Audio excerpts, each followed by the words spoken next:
അപ്പോൾ ഗൈസ് നമ്മൾ നേരെ ഇനി സമയം വേസ്റ്റ് ആക്കാതെ നമ്മളെ കിളി അങ്ങ് പിടുത്തം തുടങ്ങാൻ വേണ്ടി പോവാണ്. അപ്പോൾ നേരെ അങ്ങ് കൂട് തുറന്നു കൈയിട്ട് ഇനി ഓരോരുത്തനായിട്ട് അങ്ങ് പൊക്കുവാണ്. അപ്പോൾ നമ്മൾ എന്തായാലും ഒരു 4 കിളി അങ്ങ് പിടിക്കാൻ വേണ്ടി പോകണം. നമ്മൾ ഫീമെയിൽ മെയിൽ ഒന്നും നോക്കുന്നില്ല, കിട്ടുന്ന ഒരു 4 നമ്മൾ പൊക്കി എടുത്തിട്ടുണ്ട്. ഓക്കെ, അപ്പോൾ നിങ്ങൾക്ക് കാണാൻ വേണ്ടി പറ്റുന്നതായിരിക്കും. കൂട്ടിയാക്കിയൊരു ചെക്കൻ കടന്ന് ഭയങ്കര ചാട്ടം ഗൈസ് കിളിയെ പിടിച്ചതിന്. ഓക്കെ, അപ്പോൾ എന്തായാലും നമ്മളൊരു 4 പിടിച്ചിട്ടുണ്ട്. 3 നീലയും ഒരു ചെറിയൊരു നീലയ്ക്കകത്തൊരു നല്ല രീതിക്ക് വൈറ്റ് കയറിയ ഒരു കിളി നമുക്ക് പിടിച്ചിട്ടുണ്ട്. ഓക്കെ, അപ്പോൾ ഏട്ടത്തി പറഞ്ഞു ഇതിന് കൂടുണ്ട്, ചിരട്ട വെച്ചാൽ മതി പെട്ടെന്ന് മുട്ട ഇടുന്നൊക്കെ പറഞ്ഞു. ഞാൻ ഒരു ചിരട്ട വെച്ചാൽ മുട്ട ഇടുക. അപ്പോൾ പറഞ്ഞ് ഇന്നടുത്ത് ഓരോ ചിരട്ട ഉണ്ട് പോയി പറക്കാന്ന് പറഞ്ഞു.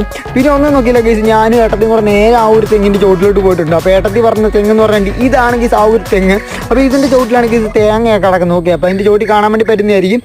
തേങ്ങയ്ക്കകത്തൊരു ചെറിയൊരു കിരുത്തിയൊക്കെ ഉണ്ടല്ലോ, മലയണ്ണാൻ എന്ന് പറഞ്ഞൊരു അണ്ണനുണ്ട് ഗൈസ്. അപ്പോൾ അത് തിന്നിട്ട് എന്നിട്ട് ഇതുപോലെ കുറേ തേങ്ങയൊക്കെ ഉണ്ട് അവർ തിന്ന് നശിപ്പിച്ച് വെച്ചിട്ടുണ്ട്. ഓക്കെ, അപ്പോൾ ഇവിടെ കാണാൻ വേണ്ടി പറ്റുന്നതായിരിക്കും. എന്നിട്ട് ഇതാണ് ഗൈസ് ഏട്ടത്തി പറഞ്ഞ സംഭവം, അതൊരു കൂട്. അപ്പോൾ ഇത് ഇച്ചിരി മെയിൻറ്റെയിൻ ചെയ്യാമെങ്കിൽ ഗൈസ് കിളിക്കിനകത്ത് കയറി നിന്ന് മുട്ട ഇടാൻ പറ്റും. ഓക്കെ.